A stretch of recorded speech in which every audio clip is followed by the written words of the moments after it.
Hey, welcome to the podcast. Thanks for having me. I'm so excited to talk about this. So I was looking at some of these materials for daily English practice, and it's actually pretty cool how simple they make it sound.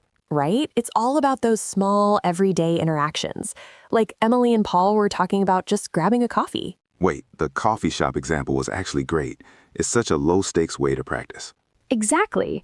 You just need those basic phrases like, can I have one coffee, please? Or choosing between hot or iced. I love how Paul went for the iced coffee because it was a sunny day. Relatable. And then the whole back and forth about the size, small, medium, or large, and asking for milk or even a snack.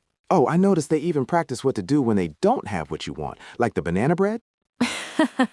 Yeah, the classic, I'm sorry, we don't have that today. It's a perfect way to learn how to pivot in a conversation. And being polite is a huge part of it. They kept emphasizing please and thank you. Totally. Polite words make a massive difference when you're learning. People are way more patient. And asking to try it on. Can I try it on? And where's the fitting room? Those are essentials. Plus the whole payment part, cash or card. It's these little scripts we use every day without thinking. True. But you know what actually scares me? Getting lost in a new city and having to ask for help. I get that, but they broke it down. Start with excuse me, and then just, where is that? Right, where's the train station? Or honestly, where's the bathroom is probably the most important one. For sure. And then just listening for those key words. Go straight, turn left, on the right. It's less scary when you realize people generally want to help if you're polite. Exactly.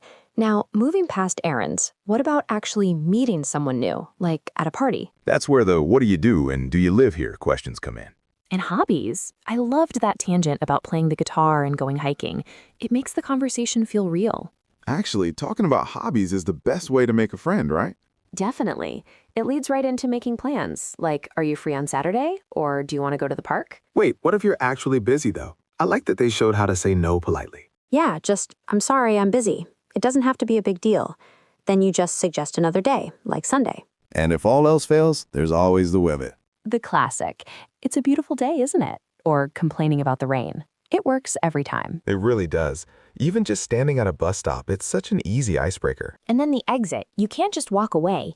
You need that, I have to go now, or it was nice talking to you. Have a nice day is such a solid closer. It's friendly and wraps everything up perfectly.